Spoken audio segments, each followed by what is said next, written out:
Hey everyone, welcome to Singularity Beast 2, Build Log Part 3. I did look through all of your comments and I did like some of the names. This is the third Singularity Beast, but because I referred to the previous system as Singularity Beast, I'm going to be calling this system Singularity Beast 2. Alright, I've put the panels back on the case just to give you a quick look around. I really don't have the time to cover things twice, so you need to check out the review in which I've covered this case in detail, and it's an incredible case, so the review is definitely worth a look.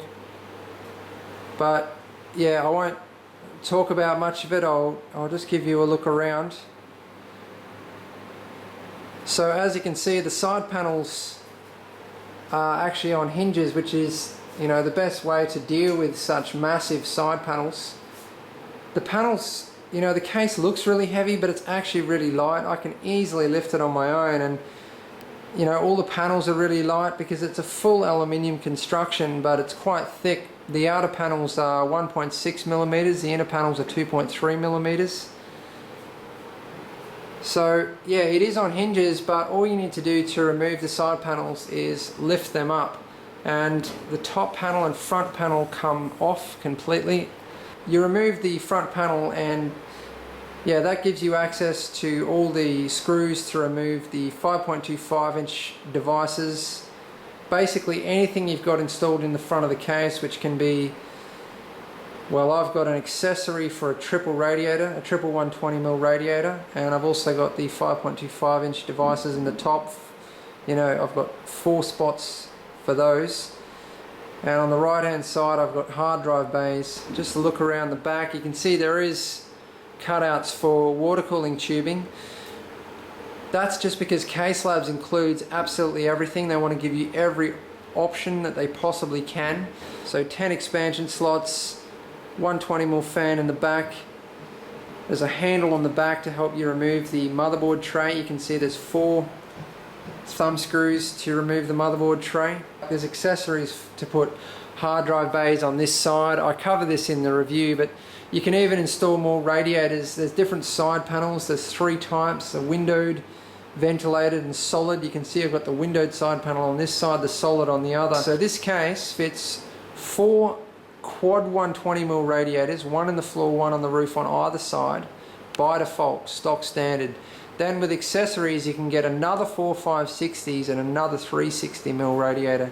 So I've put casters on the case, but you can put rubber case feet.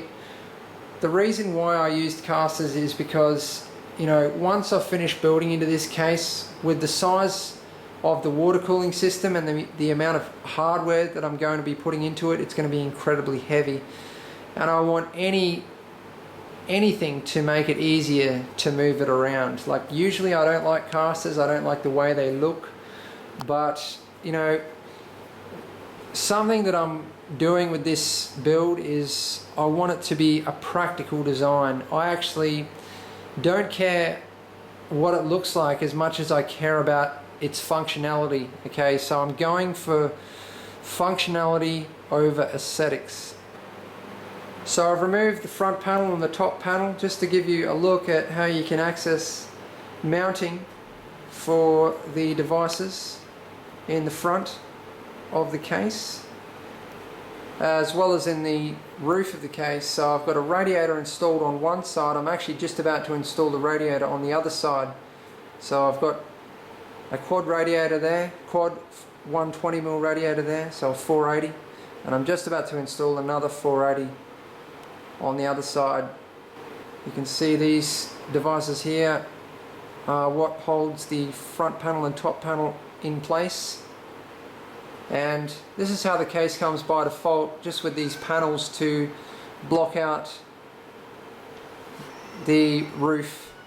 Also the same thing in the floor by default, which I've actually already removed. Okay, just a close look at the radiators that I'm using. So this is a Black Ice SR1 480mm radiator. I'm using 3 of these and 1 360mm radiator as well. So I've actually got a very brief review on these radiators, and it's one of my older reviews, but you can check it out for the specifications at least. So I'll put a link on the screen to that. But these are a 9 fins per inch radiator, and that's why I chose these radiators. They're designed for silent fans and for silent running, but still maintaining good performance. So anyway, as you can see, I haven't come very far with the build yet, and I'm planning on getting stuck right into it today and tomorrow and hopefully finishing it. But I've put one of the radiators in so far. So I'm going to be putting these UN brackets on top of the 120mm fans that are going on the bottom there. And then I'm going to mount the pumps. This is what I have in mind so far. I'm going to mount the pumps on top of those UN brackets, and I'm actually using vertical UN pump brackets to mount the pump. Yeah, this is what these things are meant for. They're meant for mounting pumps, the D5, basically all the major water cooling pumps, or half of them at least. And what I'm going to do then is mount the reservoir directly on top of the pumps. It's a good way of doing things because then I don't have to mount the reservoir to the case. I don't have to use any brackets on the reservoir.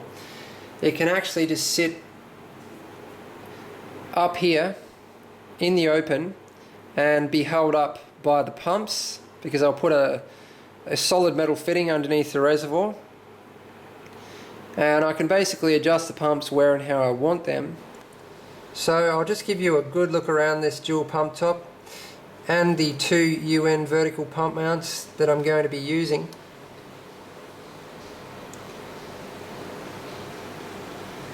So yeah, it's the Bits Power dual D5 pump top, and it fits any of the D5, MCP 655, you know, that pump's been renamed a number of times by all different companies. Coolants has a version as well.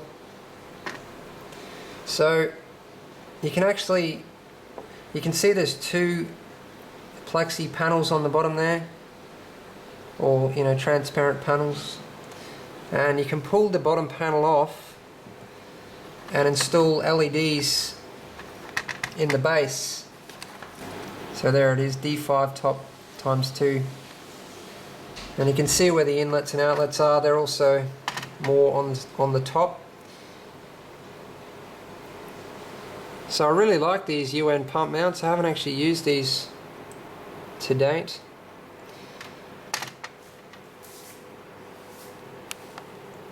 Okay, there you go. Just a close look at the reservoir. So it's a Bits Power 250mm reservoir. I've actually installed this lighting module here already. It does come with one by default, but it's really short, so I've installed this longer one to get the LED right up into the coolant there. So it's got 3 inlets and outlets on the bottom there, and then 1 fill port on the top. So I've got the fans on this radiator so far, and probably the next thing I'll do is install the front triple rad, and also the case fans and the pump. And yeah, then I'll be getting the motherboard, CPU, memory, all of that in. And like I said, the graphics cards will come last, because the graphics cards are coming out of the Singularity Beast, and so are the hard drives. So yeah, those will be the very last things, and so will the pumps. But the cool thing about the pumps is that all I need to do is screw them straight on the back of this pump mount. So the other thing I've done is installed the switch panel up here and the fan controller. So I still have to install another fan controller, because I'm definitely going to need more fan controllers to run all the fans I'm going to be using in this build. So yeah, I've just got to pull the panels out on this side and on the floor and replace them with radiators. And I've also got to install the second power supply over here. As I talked about in the review, I selected a whole bunch of accessories when I bought this case, and 2 of the things that I selected were these power supply supports. So I'll just show you what they do. I've bolted one of them on. So that's how it comes stock standard, just with the plate in there. You just remove the plate and install the power supply. But you know, I thought I'm installing big long power supplies and I want some support for them, because 4 bolts is really a bit flimsy with all that weight hanging down on the back panel of the case. One big problem: which way am I going to face the fan? Because it doesn't matter which way I face it, the power supply fan will be up against a panel, whether it's this panel or whether it's the side panel, and they're about the same distance away. This is probably slightly further away, so if I'm going to do it, I'm going to face it this way, because you know it's got about 20 mil to suck air, which is enough. So I decided to go ahead and install the power supply with the support, because the gap back here is fairly substantial. I'll just see if I can get a bit more light up here. So it might even be 30 mil behind there. So there you go. You know, you might think that that's really going to block the airflow, but it can easily suck air from two sides, you know, top and front. So it's not obstructing the airflow that badly. And the other thing is, I'm going to have 4 120mm fans blowing airflow towards the back, you know, in towards the power supply or power supplies. And then the top radiator up here is going to be exhausting air. Okay, I'm just about to remove the motherboard tray so that I can install the motherboard, CPU, memory, and also the CPU water block onto it. And I'll be doing all of that outside the case. As you can see, these thumb screws are sprung, and they also have something on the other side to stop them from completely being removed. So I'm just going to remove the motherboard tray now. I'm going to need 2 hands once it's completely removed, but wow, it's almost silent, and it's so easy to move. It just slides, you know, really easily. I was kind of not expecting that. I was expecting it to make a bit of noise and be kind of hard to drag out, but have a look at that. There's actually rubber in the rails, in the top and the bottom. They both look exactly the same. So you can see there's rubber on either side, and there's also is there rubber at the bottom? No, there's no rubber at the bottom, but I think it doesn't actually touch the bottom because, yeah, it rests on the rubber. But that is an amazing design. I'm just going to go around the other side and have a look at the top rail. You know, a removable motherboard tray, but the actual design of the motherboard tray is the best thing about it, because, yeah, making it that easy to slide out is just excellent. So I've removed that accessory from the 5.25 inch bay area for mounting the triple 120mm radiator onto. I just thought I'd show you the case without any of the panels on it. So the front panel, top panel, side panels and motherboard tray have all been removed. The floor panels are out on this side. I do have the 2 quad radiators installed into the roof with the fans, but yeah, it's just looked incredibly empty. It would be really light right now too. If I tried to lift it, I'd say it would only be a few kilos. So just thought I'd give you a look. Both radiators are in the roof, and I'm just about to move on to the ones in the floor. I'm not putting any grills or protection on these top radiators because the top panel acts as a grill, and both of those are exhausting, so I don't need dust filters on the top panel, although dust will fall in through the top, so I might install quad dust filters on the top. I only have 2 of them at the moment, so I might have to order in some more. Okay, all the 480mm radiators are installed. and all the fans, and also the pump top. So I've installed the pump top using the 2 vertical UN pump mounts on either side, and I've mounted those to 2 120mm UN mounts. I'm not exactly sure of the exact product numbers, but it seems to work perfectly using all the included bolts, and yeah, it's the perfect setup because I can actually tilt the pumps as well as moving them up and down vertically. So I can even move them backwards and forwards, you know, towards the back or towards the front. And yeah, I'm really happy with the look of these fans too. I think they're going to suit the system quite well, as long as the LEDs aren't too bright, which I know they're not because I've actually done a review on these fans, as I mentioned previously, and yeah, if I remember rightly, the LEDs just light up the fan blades themselves and they don't shine out that much. So black and red blades, and they're frosted, they look really cool. So I had to point this radiator up this way, and the reason for that is you can see those 4 bolts coming through there from the casters underneath, and if you look on this side, they're closer to the end of the radiator. Okay, so that's the side without the fittings. This is the side with the fittings, and you can see it's much further away. Now if I put the fittings down the other end, it doesn't fit because the ends of the bolts stick up too high and hold the radiator up in the air. So I had to put this one this way, but that's okay because I think the tubing routing that I have in mind so far is going to work quite well with this radiator pointing down this way. It's still going to be difficult because, you know, I don't have cross flow radiators, so at some stage I'm going to have to have a long piece of tubing in my loop. I just have no choice about that. It just has to be done. I mean, how am I going to get from this side of the case to this side of the case? Because at some stage I need to get up here to the CPU. So I've mounted the top 2 quad radiators facing down this way with the fittings at this end, including the one in the other side, which I'm going to show you now. I actually started off by mounting this radiator on this side, but have a look at the gap down the back of that radiator there. There's heaps of gap there, plenty to run, you know, wiring or tubing. You can even hide some tubing down there, which is actually what I've got in mind.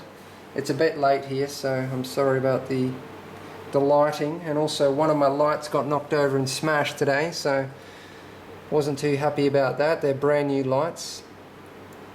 But anyway, I had that radiator there mounted over here, and I pulled all the floor panels out and everything, and then I ended up swapping it back and putting all the floor panels back in because this side is narrower. If you see from the front, the right hand side is narrower, and the radiator was like right up against the cutouts here, so I wouldn't have been able to run any wiring through there to get to the bottom of the motherboard, like any of the front panel wiring, which would have made the wiring messy. And also this is the side where I'm going to be doing all my wiring for 2 power supplies, and that is going to be a lot of wiring, and I'm sure that I'm going to have to rest some of it on the bottom of the case. Not only that, I want a place to put my Bits Power X stations, and you might think, oh, I just mount them on the back of the motherboard tray.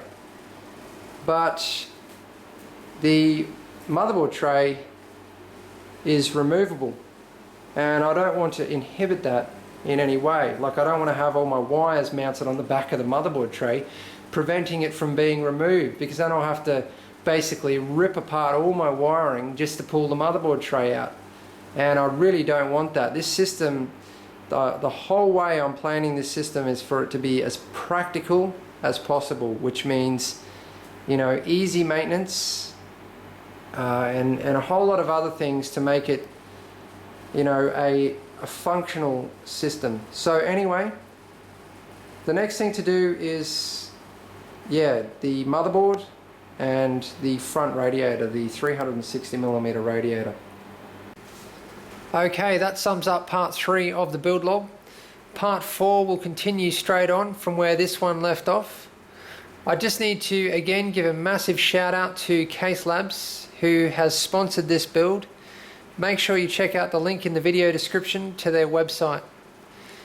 Thanks for watching. Please subscribe, like and favorite if you want to see more. Thanks everyone.